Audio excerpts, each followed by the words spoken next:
जीतने वाले कोई अलग काम नहीं करते, वे हर काम को अलग ढंग से करते हैं। और आज मैं आपको शिव खेरा की बुक यू कैन विन से जीतने वाले लोगों के 5 गुण बताने वाला हूँ। पर आगे बढ़ने से पहले अगर आप इस चैनल पर नए हैं तो चैनल को सब्सक्राइब कर लीजिए ताकि आप होने वाली सभी वीडियो से फायदा उठा सके। तो बिना किसी देरी की करते हैं काम की बात। Number 1, attitude. हार्वर्ड यूनिवर्सिटी में एक स्टडी के दौरान पता चला कि 85% लोगों को प्रमोशन उनके एटीट्यूड के कारण मिलता है। केवल 15% लोगों को प्रमोशन उनकी नॉलेज और इंटेलिजेंस के कारण मिलता है। आपके एटीट्यूड का आपकी जिंदगी में कितना बड़ा रोल है यह समझने के लिए मैं आपको एक कहानी सुनाता हूँ। डेविड जब अपने भाई से मिलने गया तो उसे पता चला कि वहाँ पर एक राक्षस की दहशत है। डेविड ने कहा, आप लोग उस राक्षस से लड़ते क्यों नहीं है? उसके भाई ने कहा, वो राक्षस इतना बड़ा है कि उसे मारा नहीं जा सकता।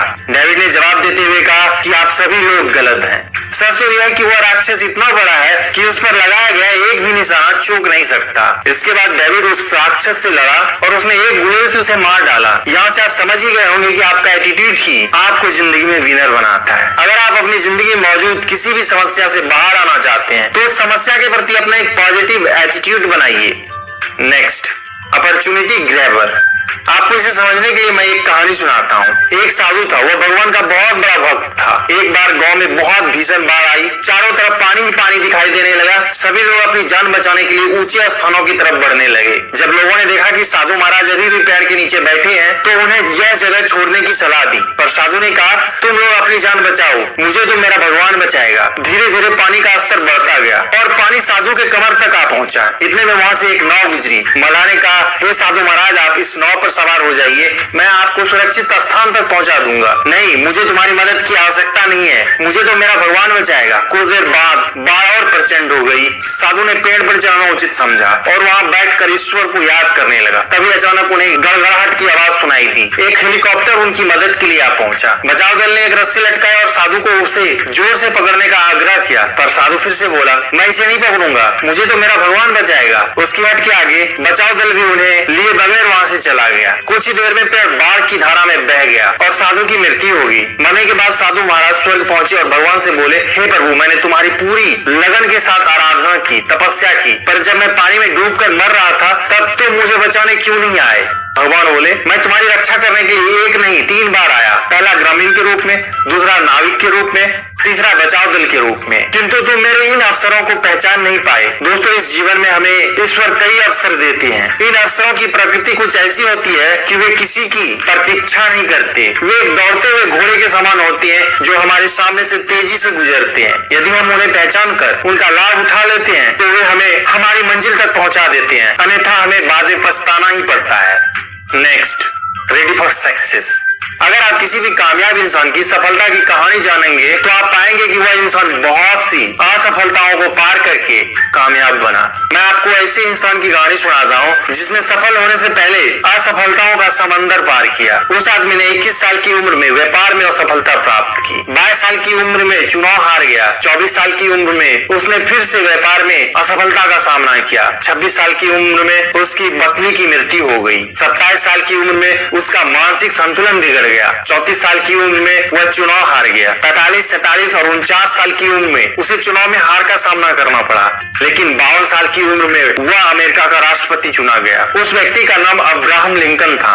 अब मैं आपसे एक सवाल पूछता हूँ कि क्या आपकी नजर में अब्राहम लिंकन एक असफल इंसान थे? आप 1 मिनट के लिए सोचिए। उन्होंने इतनी असफलताओं का सामना किया, अगर वे चाहते तो मैदान छोड़ सकते थे, लेकिन उन्होंने ऐसा नहीं किया क्योंकि वे जानते थे कि हार केवल एक भटकाव थी, सफर का अंत नहीं।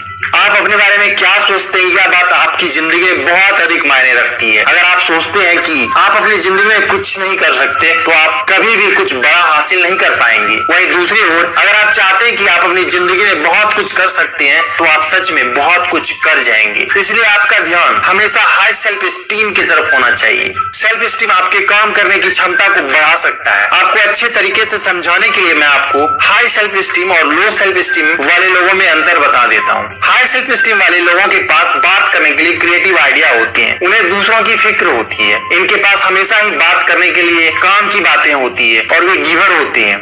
लो सेल्फ स्टीम वाले लोग आइडिया के बजाय लोगों की बातें करते हैं। ये दूसरों के बारे में कभी कुछ नहीं सोचते। ये अक्सर ही दूसरे लोगों से आर्ग्यू करते हैं। ये लोग गिवर नहीं टेकर होते हैं। अब आप समझ ही गए होंगे कि आपके पास हाई सेल्फ स्टीम होना कितना जरूरी है। Next, goal setting. आपने कभी सोचा है कि ज्यादातर लोग विनर क्यों नहीं बन पाते? असलियत में उन्हें पता ही नहीं होता कि उन्हें क्या चाहिए, यानी कि उनके पास कोई गोल नहीं होता। एक बार एक यात्री ने एक चौराहे पर आकर एक व्यक्ति से पूछा, यह रास्ता कहाँ जाता है? उस व्यक्ति ने पलट कर पूछा, तुम कहाँ जाना चाहते हो? उस यात्री ने कहा, मैं नहीं जानता। यह सुनकर वह व्यक्ति बोला, फिर तो कोई भी रास्ता पकड़ लो, क्या फर्क पड़ता है? लेखक के अनुसार आपका गोल स्मार्ट होना चाहिए। मैं आपको स्मार्ट का मतलब अच्छे तरीके से समझा देता हूँ। एस फॉर स्पेसिफिक, यानी कि स्पष्ट। फॉर एग्जाम्पल, अगर आप वजन घटाने की सोच रहे हैं तो यह सिर्फ एक इच्छा है। यह गोल तब बनेगा जब आप ये तय कर लेंगे कि आप कितने दिनों में वजन घटाएंगे। एम फॉर मेजरेबल, यानी कि जिसे मापा जा सके। अगर आप अपने गोल को माप नहीं सकते तो आप उसे प्राप्त भी नहीं कर सकते। ए फॉर अचीवेबल, यानी कि हासिल करने के काबिल। आपका गोल कठिनाइयों से भरा होना चाहिए लेकिन नामुमकिन नहीं। आर फॉर रियलिस्टिक, यानी कि वास्तविक। अगर कोई इंसान एक दिन में 20 केजी वजन घटाना चाहे तो यह असंभव है, इसलिए आपका गोल वास्तविक होना चाहिए। टी फॉर टाइम बॉन्ड, यानी कि समयबद्ध। आपको आपके काम शुरू करने का समय और खत्म करने का समय पता होना चाहिए। अब आप समझ ही गए होंगे कि आपका गोल स्मार्ट क्यों होना चाहिए। Next, vision. अगर आप दूर की नहीं सोचते तो आप कभी भी सफल नहीं हो सकते। उदाहरण के तौर पर, एक सुबह एक आदमी ने जब अखबार देखा तो न्यूज़पेपर में उसके मरने की खबर गलती से छपी हुई थी। खबर पढ़ने के बाद उसके होश उड़ गए। फिर उसने सोचा कि चलो देखते हैं लोगों ने उसके बारे में क्या कहा। अखबार में लिखा था, डायनामाइट का बादशाह मर गया और वो मौत का सौदागर था। ऐसा इसलिए लिखा था क्योंकि उसने डायनामाइट की खोज की थी। यह पढ़ने के बाद वो सोचने लगा कि क्या उसे इस तरह याद किया जाएगा। उसने खुद से कहा, मैं ऐसा नहीं चाहता कि लोग मुझे इस तरह याद रखे। और उस दिन के बाद उसने शांति के लिए काम करना शुरू कर दिया। उस व्यक्ति का नाम अल्फ्रेड नोबेल था और उसका विजन ही था कि आज उसे नोबेल पुरस्कार के लिए याद किया जाता है। सफल होने के लिए आपको आपकी कीमत पता होनी चाहिए और विजन क्लियर होना चाहिए। दोस्तों, आपको ये वीडियो कैसा लगा हमें कमेंट करके जरूर बताएं। वीडियो को लाइक करें, शेयर करें और चैनल को सब्सक्राइब करें। तो मिलते हैं अगले वीडियो में। Thanks for watching.